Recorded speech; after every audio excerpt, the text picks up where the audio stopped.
Hello, everybody, and welcome back to episode number 89 of the Single Malt Strategy Podcast. It's that time of year. It's a year-end list. Kind of. Today I'm joined by my trusty co-host, Tortuga Power. How are you doing today, Tortuga? I'm doing great. Just great. Great. And we've also got Wolfpack 345. How you doing, Wolf? I'm doing great. Just great. God damn it, this guy. And steals my best material.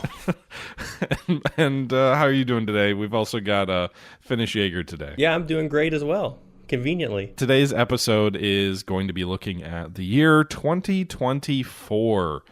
And we're going to be doing our sort of year-end episode a little bit differently. In the past, we've always kind of done each individual person comes up with a list of games that came out that year that they really enjoyed. What we've decided for this episode is we kind of voted on what our top games were of the year. It was easy because number 1 and number 2 were basically unanimous, and so we'll talk about those games. And then rather than have a third sort of unanimous pick, we decided why don't we go ahead and just each talk about one or other games that we thought were kind of worth putting on the list to kind of wrap it up at number 3, just because we didn't have a clear consensus for what our third top game would be. So, you know, that's the format we're going to go with today for our top games of 2024. We do have kind of a tall order in front of us, though, because the number 1 game from Single Malt Strategy is also the most recent podcast. I mean, are people ready to hear another 40 minutes about Sea Power? Spoiler alert. Yeah, we're milking Sea Power. Are we? Okay. Just look at Wolf's channel. We're milking Sea Power. Okay. Are we allowed to talk about number 1 first? I kind of thought we would. That seems backward. Let's talk number 2 and then number 1. And then go back to number 3. Yeah, exactly.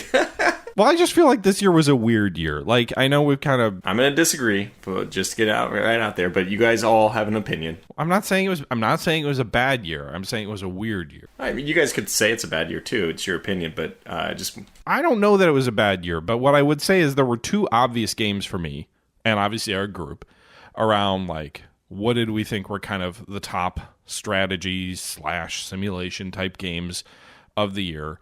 And then there was kind of a lot of other stuff that came out. I didn't play a ton of it, and the stuff that I did play kind of felt like it wasn't fully ready there. And a lot of the games I spent a lot of time on this year were games that weren't released this year either. So it kind of felt like I don't know that I would call it certainly wasn't a bad year, but it felt like a slow year. It didn't feel like there were as many games which came out this year that I was really excited about that were coming out this year. And so I spent a lot of time playing games kind of all over the place rather than really honing in on a clear, like, number 3. At least that's kind of where my head... Let's maybe put a pin on this particular thing that I'm about to say, but I have some thoughts on that too. I think it is a little bit related to the early access versus full release, and I think that really drains people, like playing a game that's not really the game it's supposed to be. And just to get into that, both of our top 2 games are games that are in early access. Yeah. And it's like... I mean, there are games that I've really enjoyed today, or this year, that have come out of early access, like U-Boat, for example. It's like, do I put that on a list of, like, best game of 2024? Yeah. When it's been out for, 4 years? This is the problem, right, with early access, is that we know... It used to be back in, like, the 2000s, right? The early 2000s. A release was like, oh my god, it's going on the shelf, we're ready. And then the release meant a lot, because the game was complete. It was like from 0 to 60 in like 1 second. Now it's like, okay, 0 to 10, like in 3 years. I do think there's the other thing where players, a lot of gamers expect games that are released, a full release. The one that's coming to mind right now is Cold Waters. People look at Cold Waters and like the devs abandoned that game. And it's like, my opinion is no, they released a game not in early access. It was a full release and they added a little bit more after. But that's what I wish more studios would do. Oh, me too. I feel like a lot of gamers expect what early access brings to games that aren't advertising early access now. So it's just all kind of, again, this is a whole topic. I mean, we could delve into for a podcast that I think would be quite interesting, but it's like gamer expectations is. I hate the expectation or maybe the narrative on Steam where people are like, oh, don't buy this game, it's a dead game. And it's like, well, is it a bad game? Is is it not enjoyable? Like, is it not worth my time? Yeah, it's a game that was released as not everything. Like, gamers will sit and complain about live service and then get angry when devs don't update their game whenever Gamers are angry. Well, and when it's not a live service game and when you don't have microtransactions and you don't have a ton of DLCs, Yeah. how the hell are you going to pay the developers to keep, like, unless it's got a really high sales rate, which is not most games, how are you going to pay the game to continually be under development? Like, if the game is in a good enough spot that I can enjoy playing it, then I don't, I see people saying the same thing about War on the Sea for what it's worth. Yeah, exactly. About it being, a dead game. I really enjoyed my time with War on the Sea. Well, stop right there. Cold Waters is a different boat then. Pump the brakes. And boat, notice the boat pun. I'm not saying it's the same as Cold Waters, but I'm saying I played over 100 hours of it. Like, clearly it was a game that I enjoyed spending time with, even if it wasn't flawless. Yeah. And the idea that, like, I remember it was on sale at one point this year, and I was doing sort of a video about games on sale, and I mentioned that this is really, I think it was like 70 or 80% off.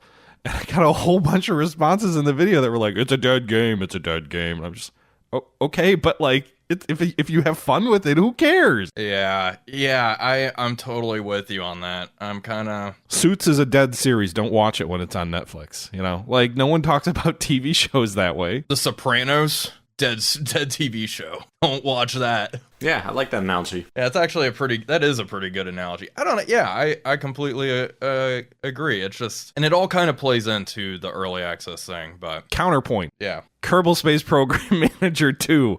That's a game that came out at 60 miles an hour, hit a brick wall, and died in early access. Yeah, it didn't have an engine. Yeah. It didn't leave. It just... Sure. There's obviously exceptions to this sort of... I like the imagery of, like, a release is kind of like the horse gate that opens, and then, like, they rush out, and how fast it is. We kind of talked about how... we're betting on the horses. But, man, Kerbal Space Program, they opened the gate, and that thing didn't even leave. It was not a release. Yeah, that was so unfortunate. And Kerbal Space Program 2, obviously. The 1 is still brilliant. It was probably the most disappointing release of the year, I think. I can't think of a bigger flop, but that's a whole nother thing, too, I guess. Yeah.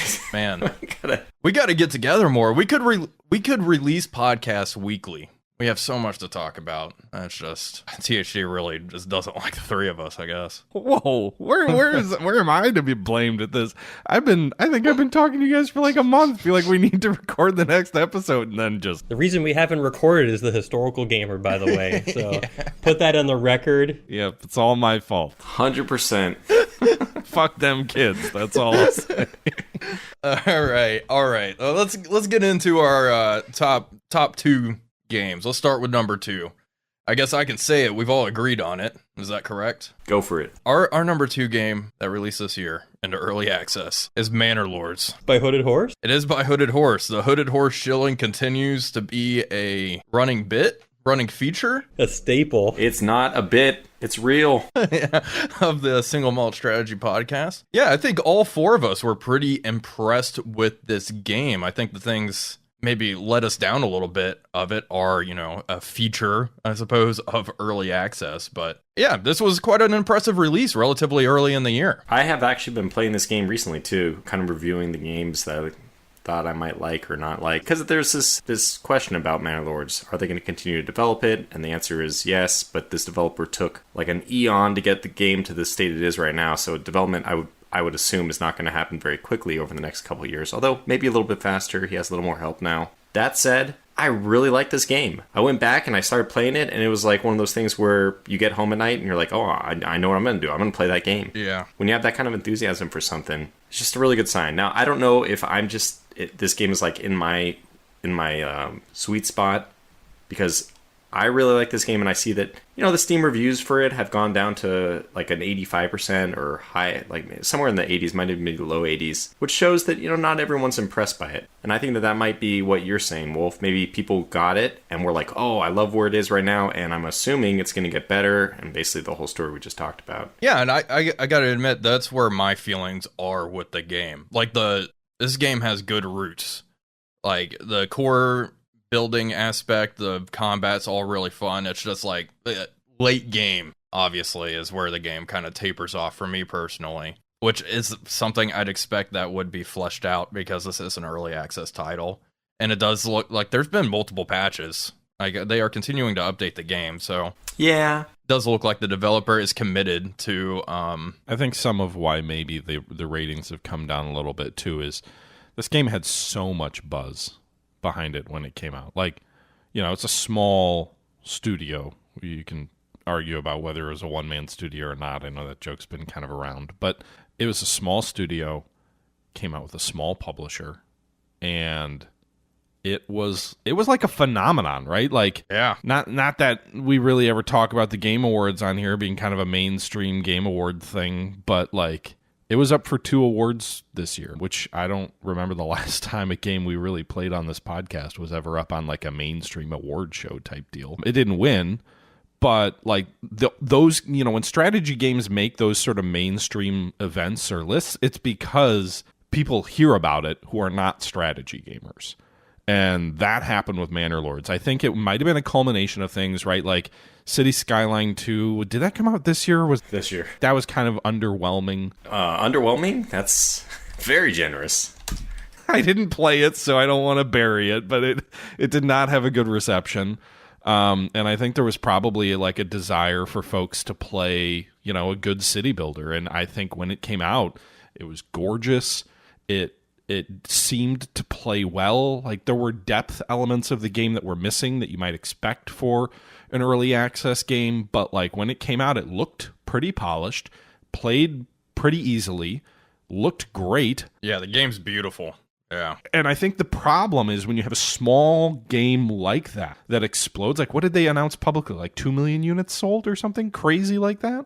It might even be more, but yeah, it's crazy. Over that, yeah. Like they announced like it hit 2 million, but like so it's been sold more than that. But I think the point is when you have a game that explodes like that and you have a relatively small team that is not going to be able to push out huge updates on a weekly or monthly basis even, you're going to get mainstream folks who come to the game and who are like, wait, like, oh, it is early access. Like I think expectations may not have been aligned with where the game was in its development cycle. And I think maybe the hype also contributed as well because the people who really, really loved it talked about it a lot. Then people, that fuels people's expectations. And so I think there's sort of a natural, when you overkick your coverage, if you will, of a game in your audience and you get into new groups of people who may not know what they're getting into, that can lead to a little bit of pullback on ratings, I think. I also would like to actually talk about the game itself, the gameplay, and this conception that the late game is rough. And because as I was playing it again recently, I was wondering about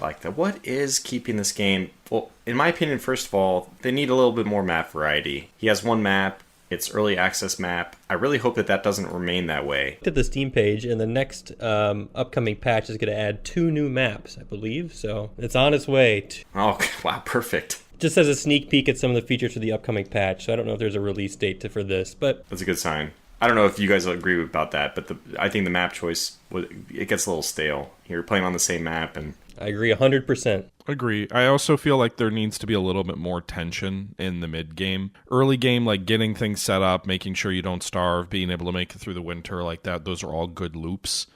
I think once you've kind of established your community, I think there needs to be more, I don't know if it's events or crop failures, objectives or crop failures or plagues. I don't know, something. Because I think one of the things that strikes me about the game is it's very well constructed in terms of setting up a city, figuring out how to survive. But once you get that basic understanding in there, there can be some raids occasionally from, other hostile forces. But generally, I think the game lacks a little bit of tension, a little bit of challenge once you've kind of got your feet under you. That makes the game maybe a little bit repetitive and kind of lacks any pull to keep you playing at that point. Yeah, you can keep making your city bigger, but to what end, I guess? That's partly what I wanted to comment about, because some of the things they've added since the release, probably since you've last played TSG, are things like food now spoils. And I didn't feel it, though. I didn't really feel it, and so that's why I have this whole rant. A summarize of this rant is essentially, I feel like the late game that we need is not the way it plays right now, which is more like, you're supposed to move to other regions, right? This map is, I think it's 9 regions, and the idea is that one single region is not supposed to be self-sufficient. It can be with trade, but that if you want other things, you're supposed to go and establish another region. But that establishing another region is basically starting over a new game with a lot of resources. And to me, it's not super fun. I did not like that either, I'll just say. And I have even ideas. I mean, look, it's the game developers' duty, the game designers, they need to think about this, and I'm sure that they are. But in my opinion, what would be fun for me, and this kind of is maybe in the direction you were talking about, TSG, is if the game leaned more into the military aspect as you got later on. If you could actually build walls, build like castles or something like that, and put troops on them. If I don't know if that's possible, but I've thought about this a lot too, because I love the game. I do like it where it is right now, and I just feel like it would be, and this is very dangerous to say, but it would be like the perfect game, in air quotes, if they were able to get the military side of it up, and I was able to just basically transition from, okay, economy is a check mark. What's the next challenge? Like you're saying, we need a challenge. And I think it would be cool if it was military-wise. And that doesn't exist right now. I don't know what the challenge is supposed to be. For that, I like it being a city builder. I don't like the military side of things. Like, I would love to, like you said, build castles and walls as maybe like an in-game incentive from like the lord of the region or something. It's kind of like something that you have to do. But I didn't really attach or hook on to the military combat of this game. And it's not something I liked playing or even want to play with Manor Lords. I want the city building and the city management side of stuff. That's a good point too, because that's the game too. It's a city manager, and what I'm thinking about, it would probably lead the game astray from its roots, so maybe it's a bad idea. I guess my thing was I actually did think the military stuff was handled pretty well in regards to like how in depth it was with equipping your peasants and stuff. And I guess I felt rather upset when they would die in battle in a lot of cases, and like a military threat in a game like this would cause problems for the economy. I do see how it would be a pretty good late stage threat to your city or challenge, because you have the economic downturn of all, a lot of your men leaving the town, less workers, whatnot. But I can understand why some folks don't like it as much. Yeah, I think that he's trying to get there, because right now I think we all agree in our own way that you run out of the challenge. Like once the economy is established, there's not really a great incentive. It's not compelling. It doesn't cause you to come back to the game and want to play more. There's no good puzzle after you get to like 20 houses or something. Like you can grow bigger, but it gets to be more difficult and tedious than it does like, oh, this is challenging, how am I going to do this puzzle, which is more fun.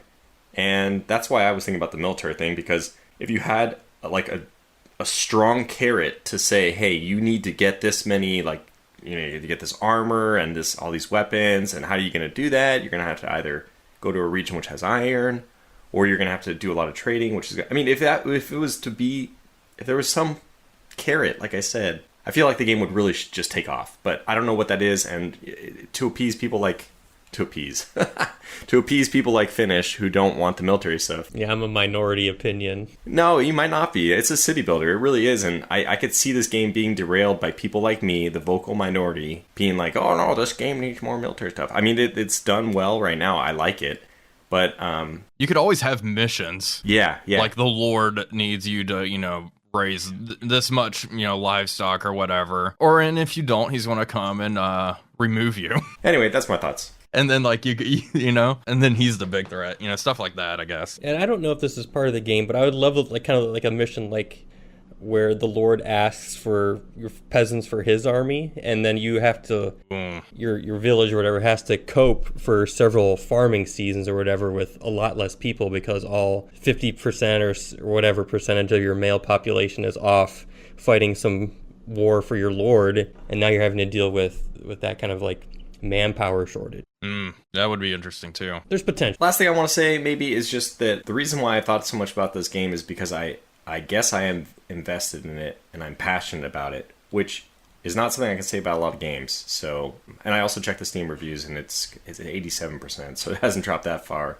And actually, the recent reviews are above 90 again. Well, your love for Hooded Horse has become what we know you for, so your reputation is riding on this game. Personally invested in it. If it doesn't, if it doesn't succeed, then Yeah, what's your Hooded Horse stock portfolio looking like? Look, it's only 99% Hooded Horse, man. Okay. I'm well divested. Good. I like to hear that diversity. he's put all of his retirement savings on Hooded Horse eventually going public. Yeah, exactly.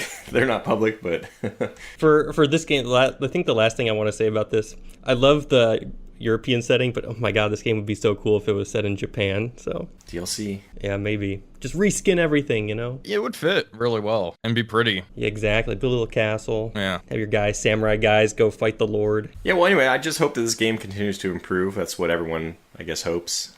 Whatever improve means for different people, but no stopping in sight. Yeah, just continue to flesh it out. I mean, they added one of my big wishes, which was fishing, so. Oh, was that one of your big wishes? Yeah. Huh. It's not that good, though, right now. It's only, like, in one region of the 9. I don't know if you played, but... Oh, that's unfortunate, no. Yeah, there's only... Yeah, they go over to this one region to get the fishing. Oh, no. I just want to go out and fish, I just want to watch my peasants fish. Wait, you want to fish or you want to make other people fish for you? Frankly, both. Okay. He's definitely a leader of the people.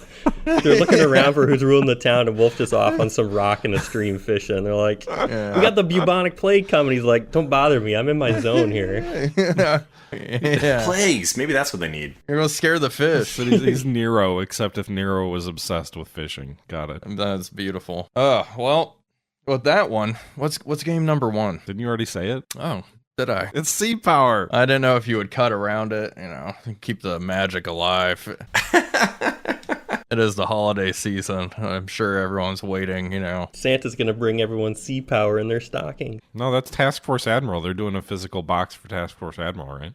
That's actually cool. I'm a fan. Only if you join the Kickstarter, though, right? Yeah, it's a Kickstarter thing. But Sea Power, Tortuga's already hitting us with his criticism, and they need a campaign. They do! I agree. I do agree they need a campaign. I'm just curious. I follow you two. You two have YouTube channels, respectively, The Historical Gamer and Tortuga Power. Oh, no. Oh, my mic's cutting out. Number 1 game, but where's the content? Mm-hmm. Well, I can be honest. This is not my number 1 game. Oh. It's definitely Manor Lords, but... Oh, okay. I do think Sea Power is...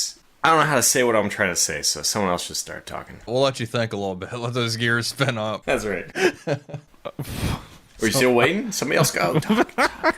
I'll say something honest about Sea Power. I don't know if I can recommend this game at the price with what you're getting. Oh my god, we can't recommend our number 1 game of the year? What's going on? That is the Finnish Jager opinion, I guess. Hit him with the 1-2.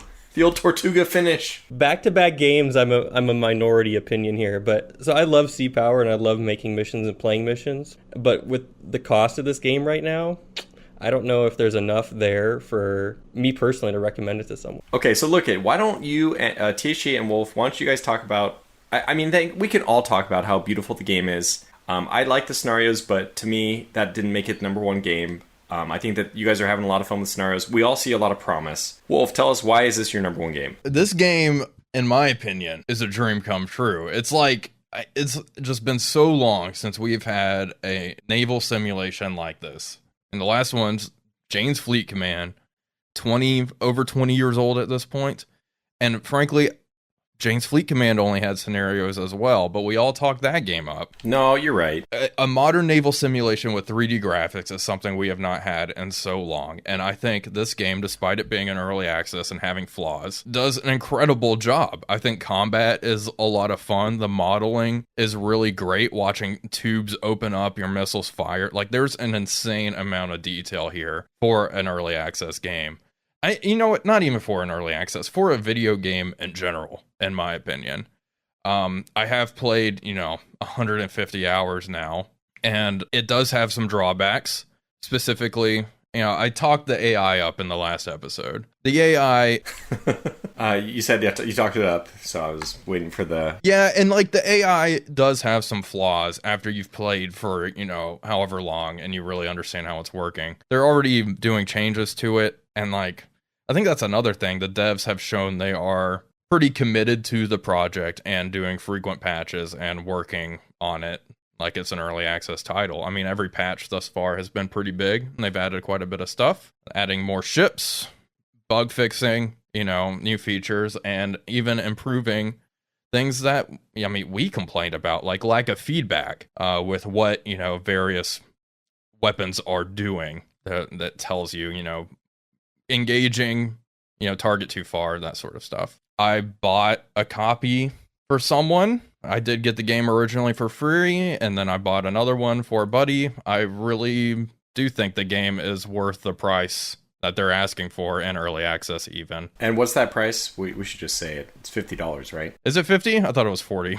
But if it's 50, okay, it is $49.99. It did launch with a pre-sale thing. Yeah, I don't know. I just this is such a niche that hasn't had any love in however long, and no AAA studio or large studio is ever going to touch this genre again. Agree. The fact that these devs were willing to take that chance, I don't know. I'm very supportive of them, and I don't know. I'm gonna shill for it, I guess. I really love the game though. So I think Tortuga would have this as his number one if it was made by Hooded Horse. I think that's the only reason he downgraded it to. No, I can understand the complaints, like the lack of a dynamic campaign. I mean, that is a flagship feature, and I think they know it. We know it.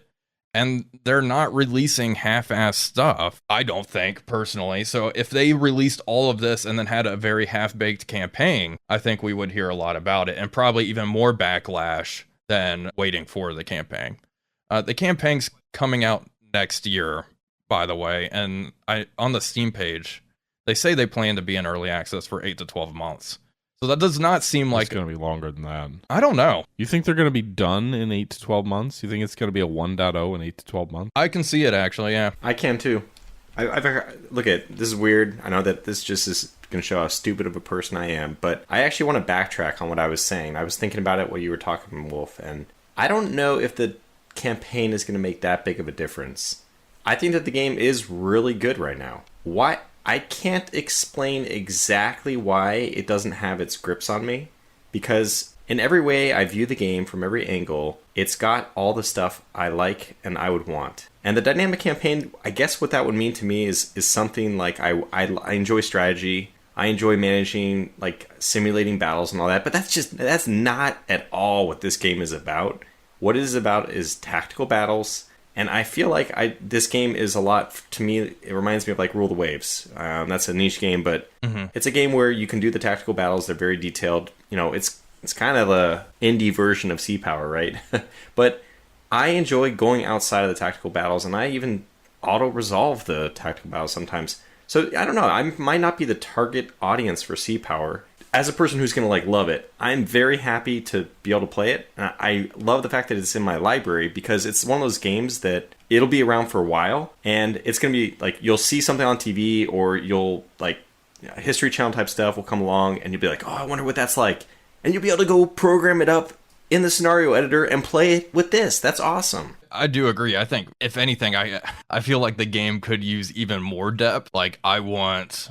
the 8 different types of sonobuoys on my helos like we have in Dangerous Waters, for example. But I understand that's kind of outside the scope of the game. I do agree with what you're saying. Like, there's no stakes whenever you're doing just a little single mission.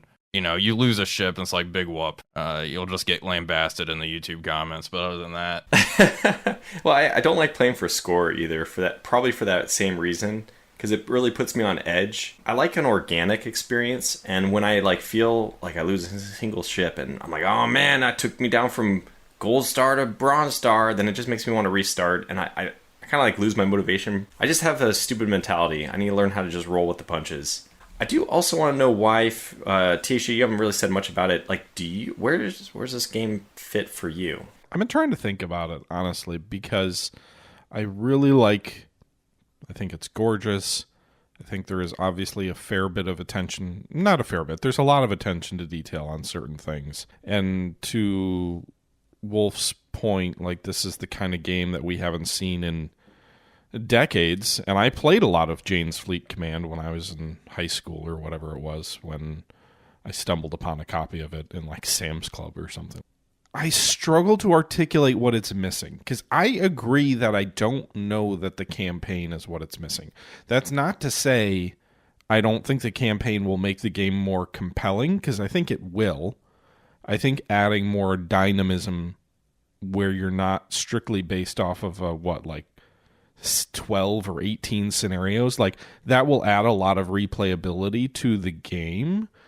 I think where I stand, and it's been a while since I've touched Jane's Fleet Command, but I do feel like maybe the scenarios that are included right now don't feel as deep as a scenario in a game like Jane's. Maybe that's because Jane's had to stand on its own feet as a campaign-based or a scenario-based game, whereas this is very clearly an early access. It's not done, and the campaign is coming. But like, to me, the Jane's scenarios always felt a little bit more dynamic.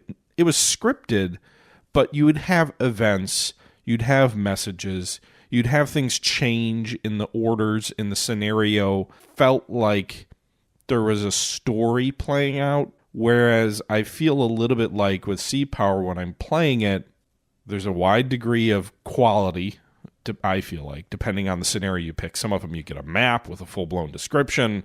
Some of them you just get the little write-up on the scenario screen.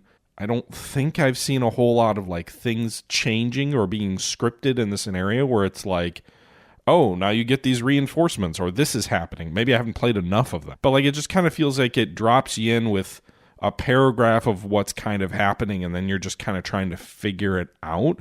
And that's the time where I feel like this is a small company, a small studio making this. Because everything else, it feels like the attention to detail is there. But it's like those edge pieces that would add more depth to the game to make it feel like there was there was a bigger team behind it.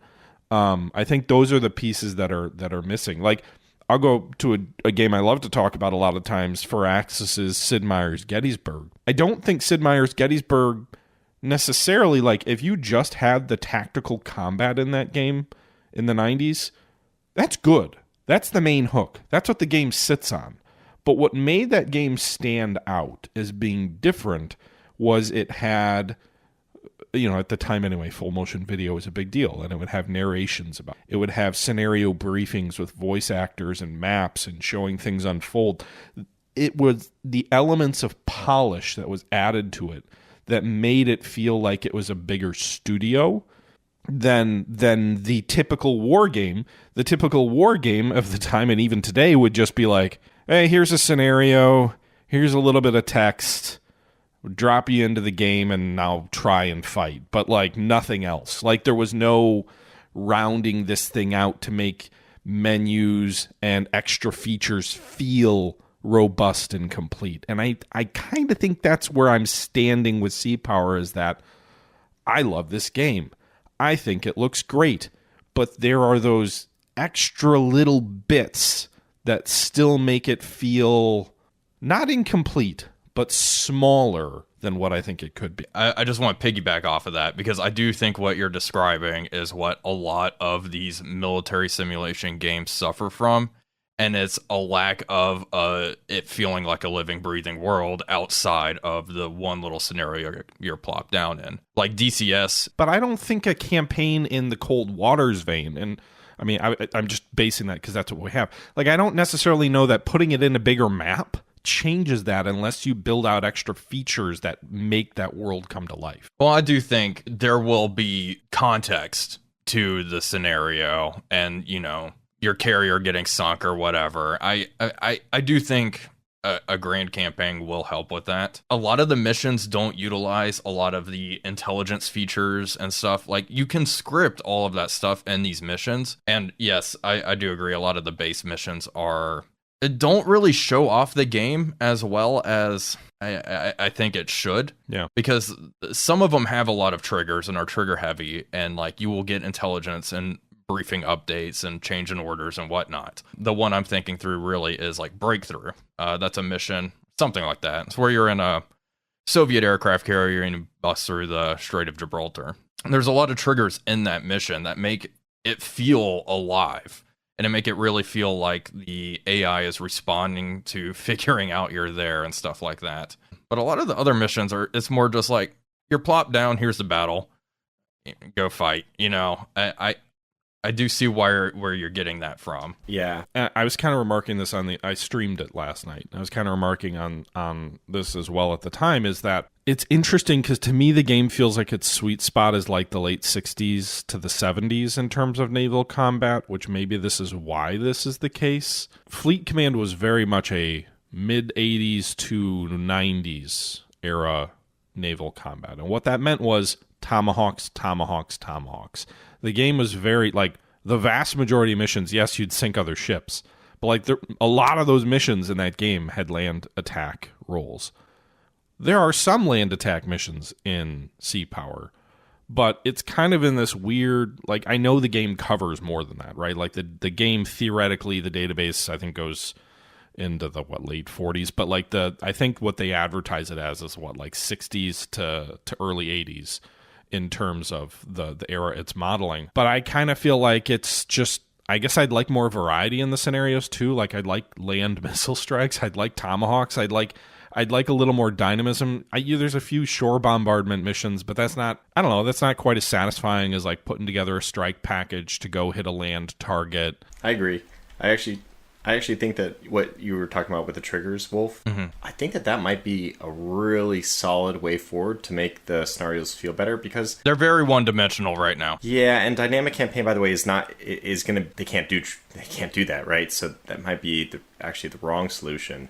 But I feel like if you were to put together even a fixed campaign that had a lot of triggers and made the game feel like almost more like cinematic. It's such a beautiful game, such a cinematic game already. It depends on what they do dynamism, and I'm sorry to interrupt, but like I do think you can do things with triggers in a dynamic campaign.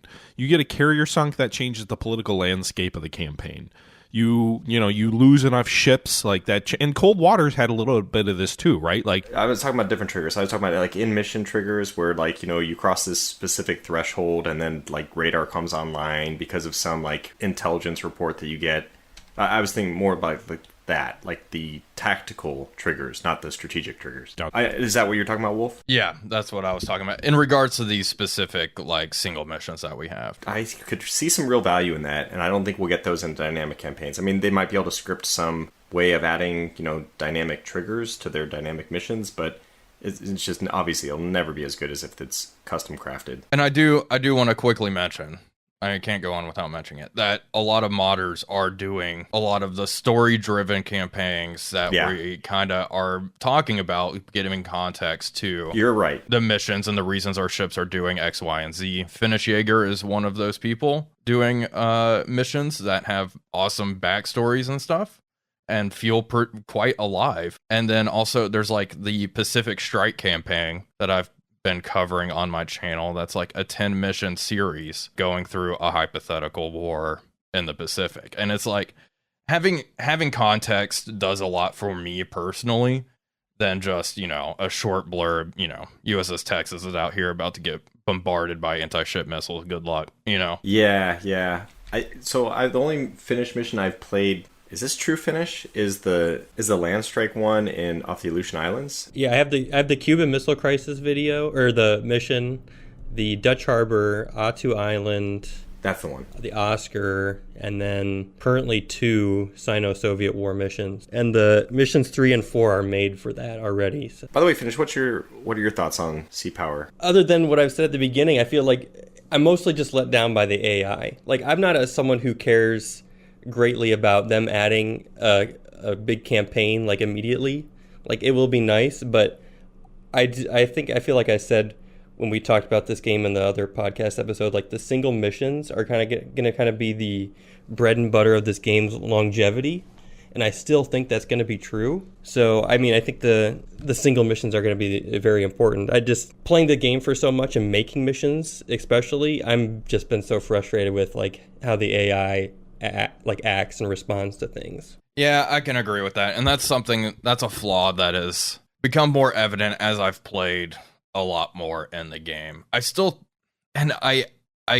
was comparing, admittedly, I was comparing this game's AI to War on the Sea, which I shouldn't have done, but that's just where I immediately went to because it's the closest game that came out, and the War on the Sea AI is That's right. just barely competent. It's not even it's just it has like 3 brain cells. It knows to target closest ship, and that's it. And I feel like this AI does a bit more than that. And part of that might just be because this AI can use anti-ship missiles, and they have a range of 300 nautical miles and will wreck you no matter what. It's just a different threat environment, I guess. But I still think this is better. Like, this AI has collision avoidance. War on the Sea there's an option to disable collisions because the ships just slam into each other. I mean, it's just, that's what I was comparing it to previously. And I still think compared to that, this AI is a good foundation. But like Finnish was saying, there's a lot of drawbacks when it comes to the AI organizing strikes, the AI not being aggressive enough. Personally, I think they're quite passive. Mm-hmm. I do hope eventually, and I do think there will be, there are more triggers to customize how the AI will react. But I don't think that is a solution for the AI in its current state. Like, that's just cherry on top sort of situation. Having more custom actions, like I want the AI to turn on its radar in this mission at this time, or whatever. I would like to customize that in the mission editor. Mm-hmm. Again, not a solution. I don't think having the mission builder program the AI essentially and tell it what to do step by step is right, or is a good idea. Well, it's a solution. That's called a workaround, right? Yeah, and I don't because that's what DCS campaigns do. The AI in DCS is horrible. So these mission builders have to go through incredible lengths to get something that's, kind of exciting. I see. That is the last thing that I want to see happen with Sea Power. I want a competent AI, and then I want those certain options on top of that to build compelling missions. But my only other criticism with the game, and something that I really want to see improved, they did a survey a little while ago asking, what are your issues? What are you liking about the game? I do think it is pretty cool that they are getting community feedback like that. But my two things my two biggest drawbacks were the AI and performance. I would like to see performance improved quite significantly because the game does have just stutters, and I guess I'm very sensitive to that sort of thing to begin with, probably because I'm recording videos and whatnot. Yeah, I'm still having a blast with the game. I'm not burned out on it yet. I really want to go back and try one of those modded continuous missions, something with a lot of like world triggers and all this stuff. I don't think I've experienced that enough, and that would be another way for me to like evaluate the game, because I think there'll be a lot of that. Since the scenario editor that they put in there is so good, I think we can kind of expect that there will be good. I mean, we already see there's good modding, so. Yeah, I mean, there's already folks doing, like, whole-on ship mods and stuff. Like, new ship classes, all sorts of stuff modders are doing. That's great. I do think this game will be big for mods, especially when there is, like, proper mod support added. That's one of their late things they want to get done, though. And I'm not even sure if that's before 1.0 or after.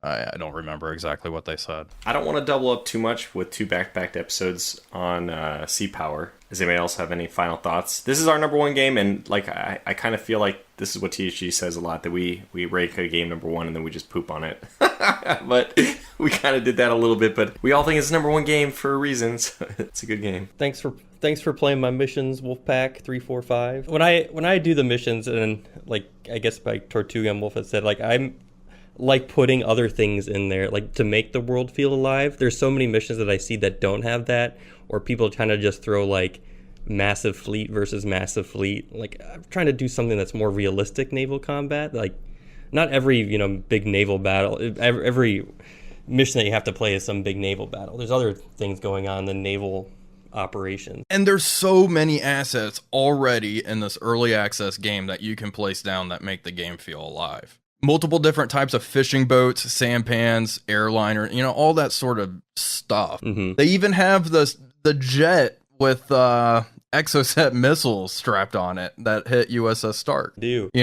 so? And now that the mission editor lets you set flags to basically any vessel. That opens up like your scenario creating that you can put. Like I've like for some of my missions, like I put like the Chinese Navy flag on like American vessels that shows up in the mission header, shows up in the mission.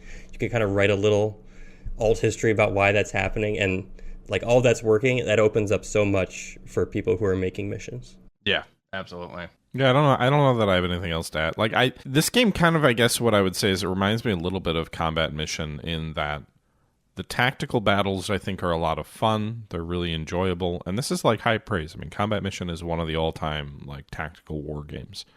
But it also is in the same situation of it leaves me wanting a little bit more in terms of context and things like that. It's exciting to see, community members do that as well. I need to play more of those user-generated scenarios. Some of what you're talking about reminds me a little bit of Command Modern Operations, because I think Command does a decent job of using triggers and events, and you get little pop-ups about like intelligence and things like that.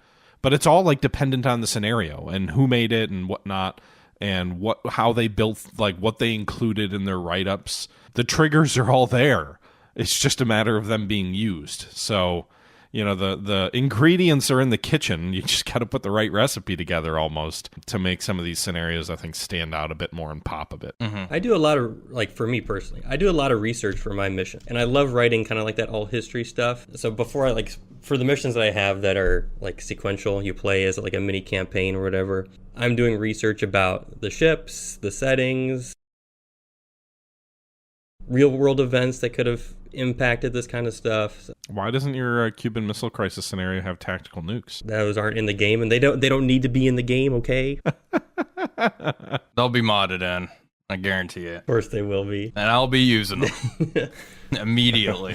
We'll be playing ICBM. The briefing will be like, don't escalate the situation. I'm dropping a nuke on that Rusky fleet, Wolf has both keys. He's got both keys in the submarine and he's turning them at the same time. It's like, get out of my way. I'm turning these keys. Got a little extender so you can be one person who turns the keys rather. Oh, yeah, like one of those little grabbers with a dinosaur head on the end. The old folks use. Yeah.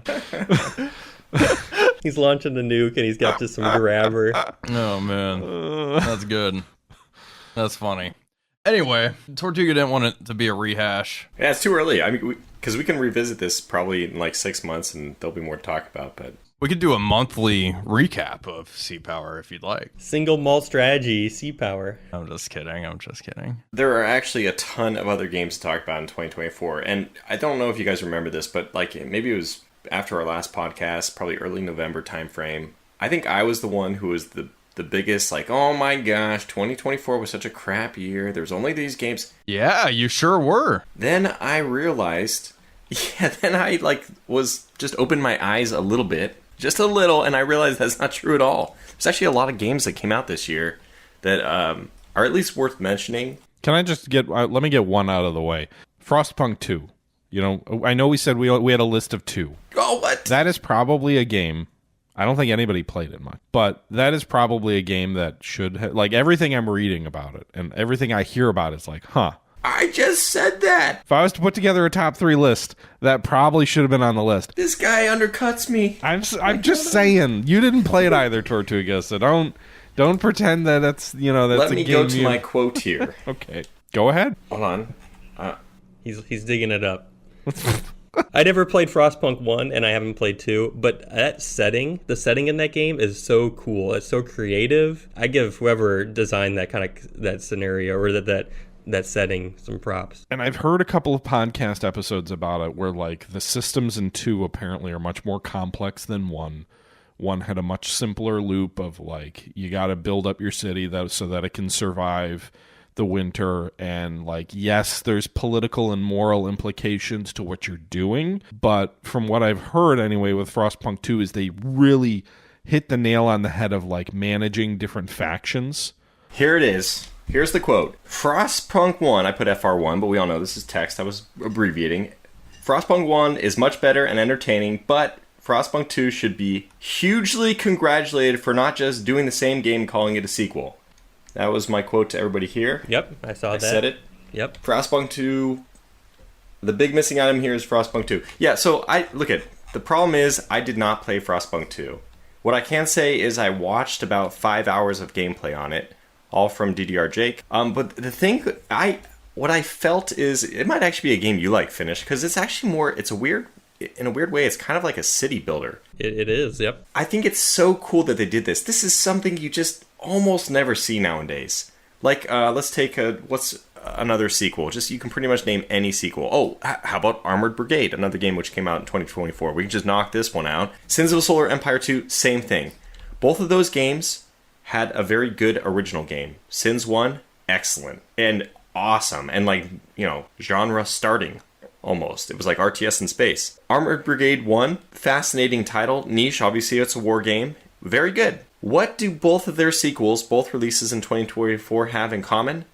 They're the same. You might as well call both of those the gold version of the original. They did not deviate at all. They stuck with the same formula. It's practically the same game. I would say that for about both of those. And you can say that, okay, here's another game. We can knock this one off. WARNO, another release in 2024. It's basically War Games Red Dragon, right? It's just basically the same game. Yeah. You know what's awesome about Frostpunk and why I will probably just go spend my own money and buy this damn game because I should put my money where my mouth is, literally. I just bought it. You sold me.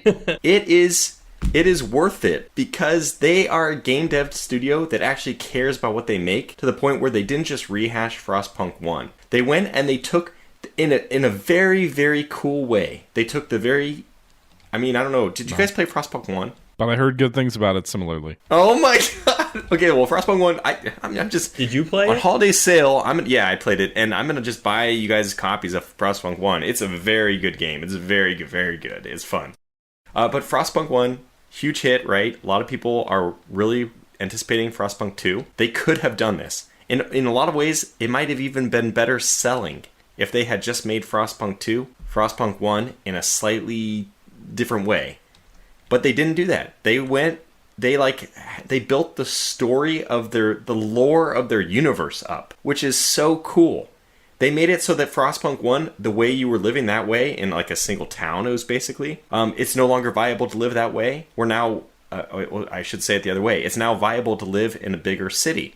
So now you've expanded your like gameplay from like a little town, like almost like Manor Lords version to like SimCity. You stepped up in scale. I don't know, the way they were able to do that and connect the theme correctly, I don't know, I have a lot of good things to say about Frostpunk 2. I can barely speak, I'm so excited. For a game I haven't played. You know, I'll be hesitant to say too much because I haven't played the first, although again, I heard really good things about it, and I haven't played the second.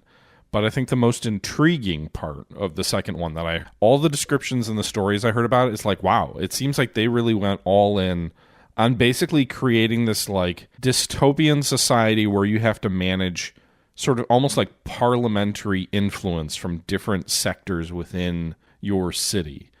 And it felt like, you know, based on what I heard, that they really went all in on doubling down on the politics of the game. Not like, oh, this game's political, but like you're the ruler of this city and there are different groups of people who have very different interests. And again, while there was a facade of that in the first game, my understanding is the first game was much more moralistic of like, are you going to be a tyrant or are you not? And this one is much more like, it sounds like the stories I'm hearing, it sounds like I'm reading a history book where like, you know, you're hearing about these different interest groups within in the city that care about different things, and maybe their interests are at odds with keeping the city alive, but like again, different groups with different interests that you have to figure out how you're going to navigate. And so, you know, that's what is really interesting to me and is something I would like to spend some time on. And who knows, maybe because of you, Tortuga, maybe we can do an episode on Frostpunk 2 in the near future. Yeah, let's do a belated Frostpunk 2. Like, honestly, like we should. It's worth it. We don't have to talk more about it here, but when I was reflecting on 2024 and I really started to look more into Frostpunk 2, even though I wasn't going to be able to get the game in time and whatever, I wasn't going to be able to play it before this podcast. Yeah, it stood out to me. And didn't it just win the best strategy game of the year from that award ceremony? Yeah, I mean, listen, like the Game Awards show is a show where like You're saying it's a joke. Harrison Ford was on it, Snoop Dogg was on it. Like this is not a Whoa, what do you have against Harrison Ford and Snoop Dogg? nothing. Are you saying you're better than them? Yeah. What I'm trying to say is I've heard from people who have had votes on these before too, where they have basically said, Are you sure you weren't just reading a Twitter feed? no, strategy games are not a genre that the vast majority of voters for this award show have experience in, expertise in, and so it really comes down to what games break through the ether, sort of break containment and get heard about. And so Manor Lords was on that list, right? And I think big reason was it sold 2 million copies and people were raving about it all over. But Frostpunk 2 was also on that list. And it did win. I think there were like 3 other nominated games, but Frostpunk 2 won Best Strategy Game of 2024, according to the Game Awards for what it. Oh, It deserves it. Which is, if you're unfamiliar, is basically like he used to be a journalist, Jeff Keighley, I think. He runs it. Like everyone says it's Jeff's show, but it basically is like they put a lot of money behind trying to make something equivalent to like all the TV award shows. Like think of it like the gaming Oscars, effectively. And so I think it actually used to air on TV at one point, but now it's been on Twitch with. I mean, there's thousands and thousands of people watching it, so it seems like a pretty big deal as far as games go. I have an analogy, by the way, for Frostpunk 2. I think I've come up with in the last 5 seconds. It's like Frostpunk 1 was Manor Lords, and that was even better than the Manor Lords we see. It was amazing. And then for the sequel, the guy makes like Rome Total War, but he makes it in the same universe. That's the kind of coolness that they went with. You know, they didn't stick with what they had already done. I just have a lot of respect for it. Because I have to say, I kind of get tired of opening up a sequel and just, well, this is the same damn game. yeah. How did you even... like every game I play that's a sequel these days is the same thing as the first one. Yeah, but maybe when they made Rome 2, they should have just made Good point. Shogun again. Okay, yeah, counterexample. Well, that knocked out a whole bunch of titles that I was planning to at least mention. I don't really need to go into detail on much of them, so we're already good on that aspect. Yeah, I mean, if any of our dear viewers want to hear more about a specific one, just let us know. Wolf, do you have like a number 3, like a third title you'd like to mention? Or I mean, not a whole lot that fits, frankly. I mean, like I said, U-Boat went into full release, and I've been pretty happy with the full release of that game. I have enjoyed Scramble Battle of Britain. That's a very early access title. yeah, But I think it has a lot of potential, and it reminds me a lot, like I did a lot of tabletop gaming, and it kind of just brings me back to that. So I've been having a lot of fun with that. I think multiplayer with that would be fun and hilarious at the same time, like with any of you guys. I think that's a very good call. Scramble's definitely one I would say to look out for. Although technically it is released or into early access like just last month, right? Mm-hmm. It might. I don't know where they're planning to go with it. I haven't like followed the greater The roadmap. the roadmap. That's it. Thank you. Finish. Yeah, I don't know what the roadmap is, where they're planning to go with it, but just what they have right now is pretty interesting. In my opinion, maybe just I was saying the same thing about Sea Power before I backtracked, but maybe it needs something more context than just the tactical battle. I'd agree with that, especially with Scramble, yeah. And then I guess like other things that have come out this year that I've been having fun with, Stalker 2, but that doesn't really fit. I've been enjoying that. Yeah, I don't know, that's it. Armored Brigade looks like a lot of fun. I've downloaded it and I've dabbled. Does it? Yeah, I was actually really interested in this one. And you haven't played the original, right? I have not. It would be great to get your opinion on this. Okay, I need to play more of it before I really give a sound opinion. Was it easy to get into? Have you played any? I found it more intuitive than Combat Mission. Okay. Yeah, it's similar. And I thought the game actually looked pretty good, so... I have a third game I forgot to mention. I forgot it came out this. It's a DLC, which I usually would not include in this list, except it's very much its own game.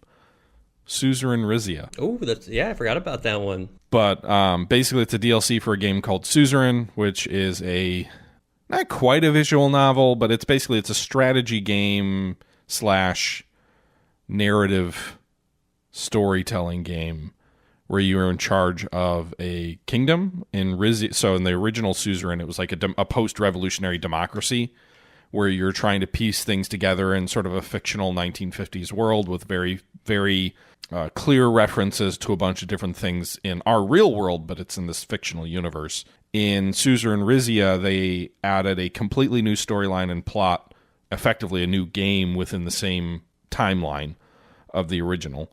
And in this one, you will play as a monarch. So you're basically ruling over a kind of almost a petro-state. Like, there's definitely comparisons to, I would say, sort of the Shah era Iran. But yeah, it's very... I don't know. I love the storytelling. It's brilliant. I love sort of the politics of trying to navigate between different people in your government and figuring out where you're, are you going to stay a monarchy? Or are you going to give into the reformers and kind of go a democracy route?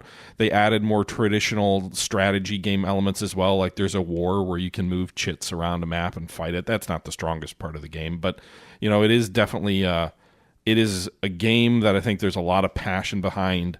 I think they found a way to make the original game even more interesting with Rizia. The only complaint I have is I feel like the end game kind of comes out of no. It's a very abrupt ending. Felt like things were kind of moving slowly, and all of a sudden it was over. I would love to see them build the world out more. I know they are working on kind of a similar. It's another game in the universe, but it's like you're no longer a head of state. Now you're like a member of an intelligence agency, I think, called the Conformist. Espirocracy competition.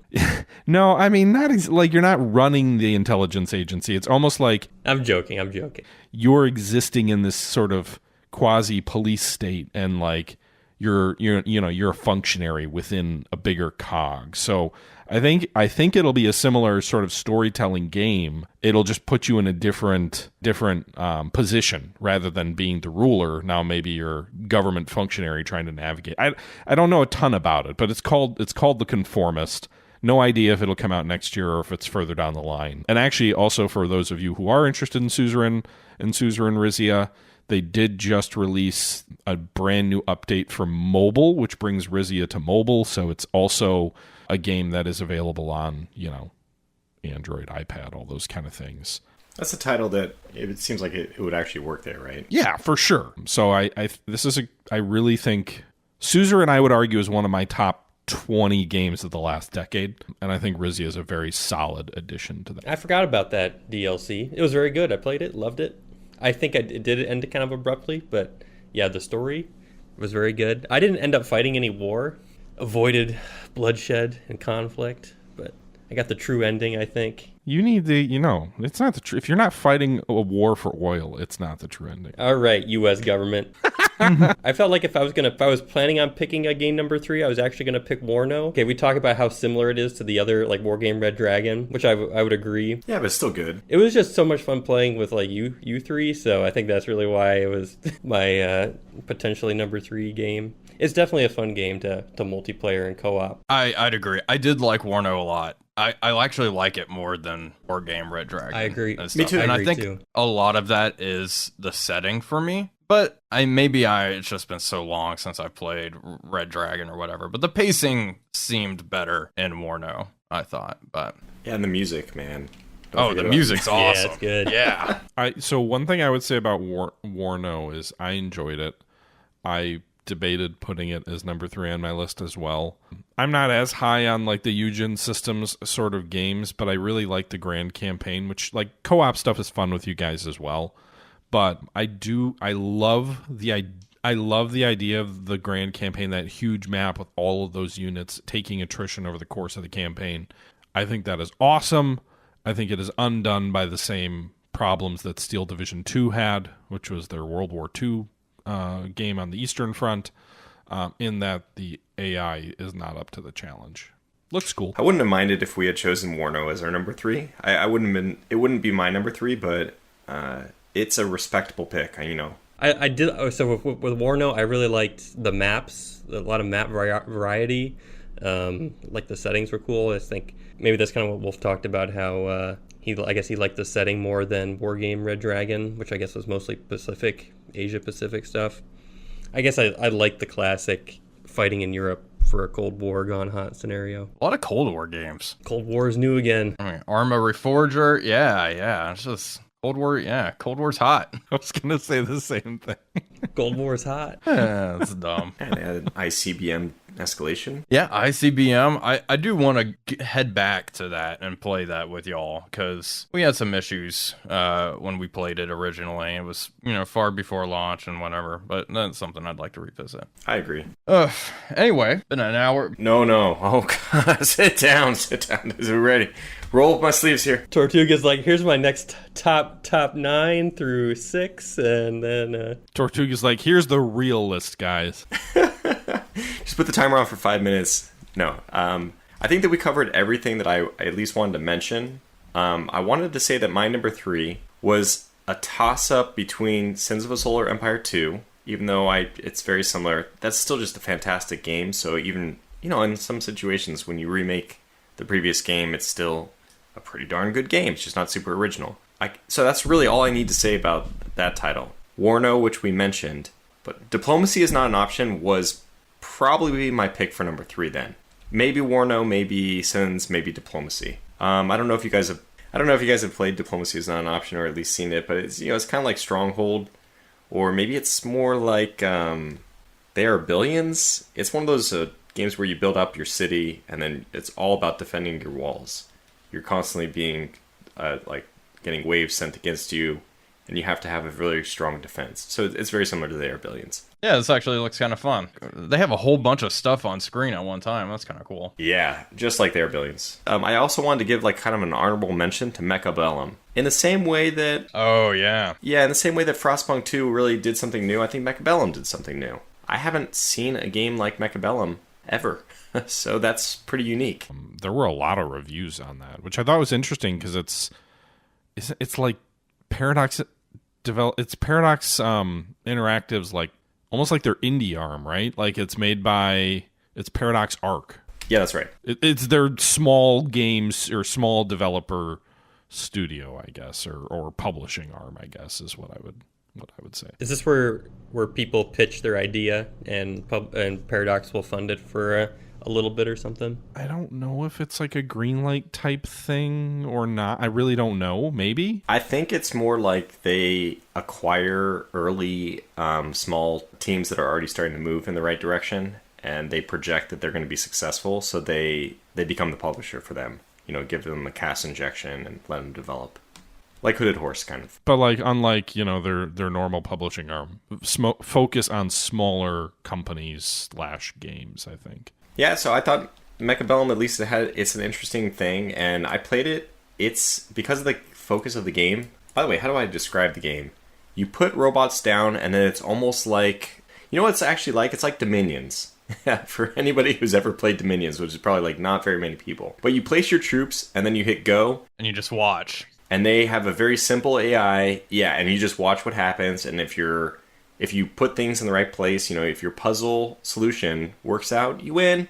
If not, you lose. Very simple AI, and it's really a multiplayer game about you putting down pieces and they putting down pieces to start blind. And then after that, everything is a counter move and then a counter move, and then you can't move the pieces that you've already put down. So everything just basically is building this house of cards on how do I get one slightly better edge out over him if I put the unit here, but I predict he'll put his unit there, so I move mine back. I think the idea is very clever. Unfortunately, I just am not the kind of person who likes the stress involved in that kind of situation.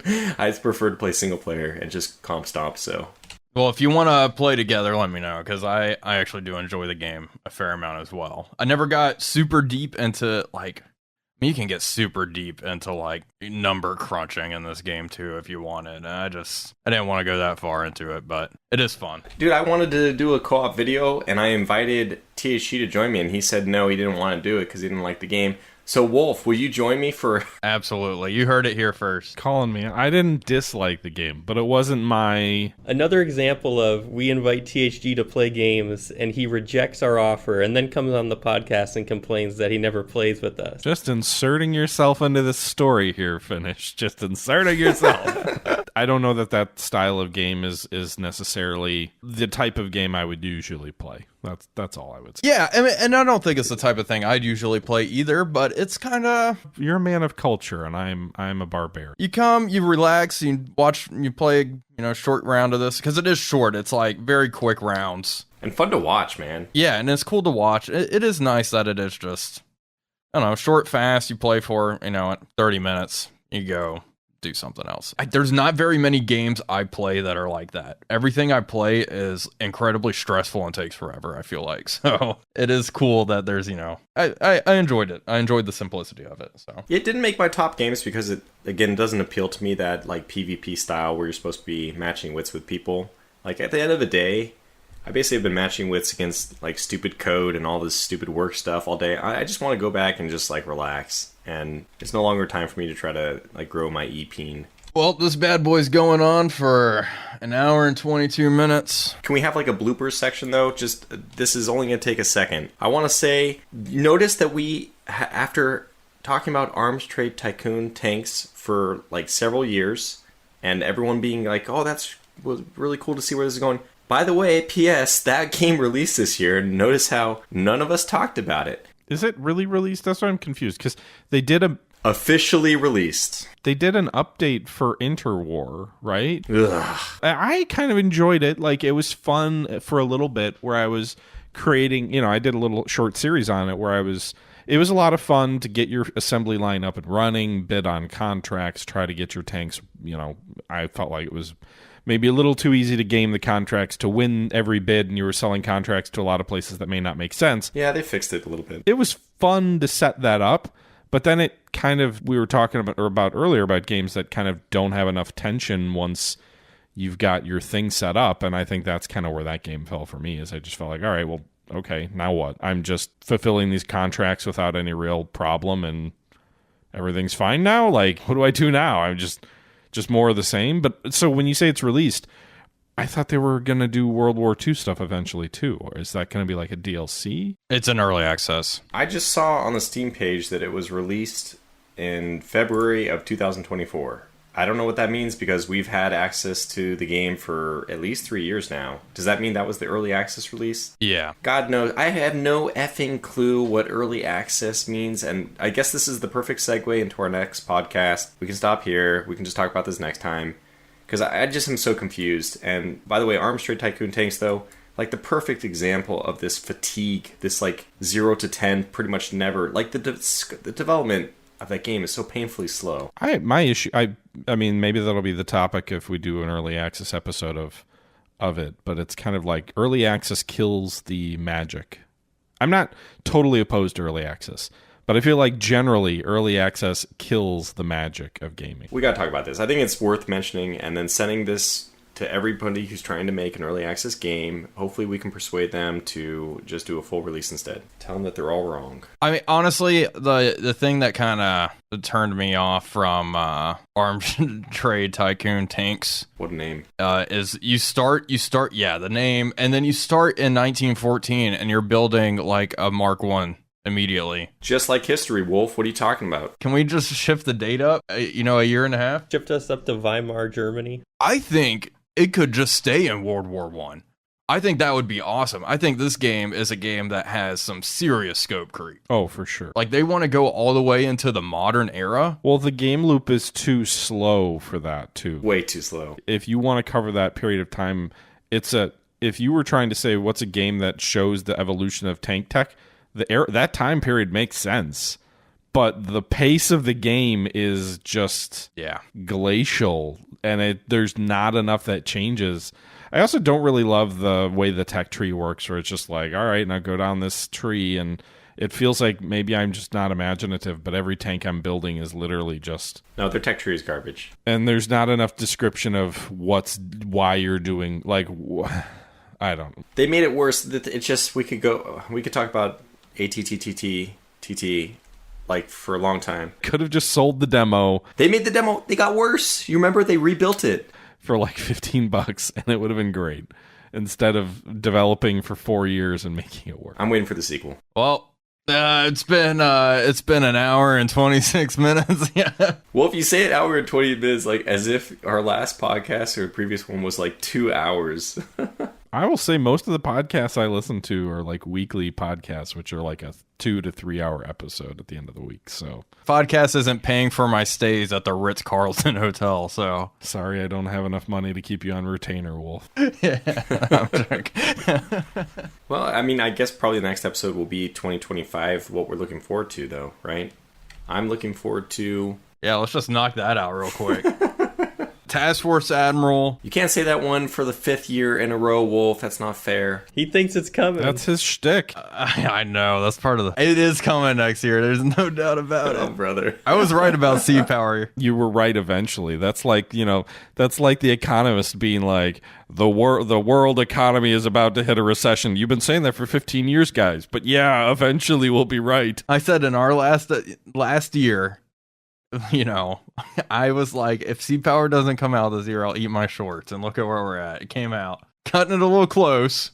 He doesn't have to eat his shorts. But that's going to do it for today's episode of the Single Malt Strategy Podcast. This was episode number 89. Thank you very much to my co-hosts, Tortuga Power, Wolfpack 345, and Finnish Jager for coming on yet another episode. And we've got another year in the books. Next time, we'll be discussing what we are looking forward to in 2025, as well as the we'll be having a episode soon, I think, about the topic of early access, and we got a couple other things in the hopper. I'm hoping that 2025 is a more active year for the podcast. 2024 was slightly more active than the year before. I'd really like to record a little bit more frequently, but we'll see how that plays out. Hope you guys enjoyed. Until next time, this is the Historical Gamer. You can call me Matt. And until next time, we're out. Are we chit-chatting? Should I hit stop on Audacity? Do we finish? Do we close? We must stop the terror. Now watch this drive. All right, I'm stopping the recording. That's my favorite George W. Bush I know, moment, you by say the way. that every time I play it, so I keep playing.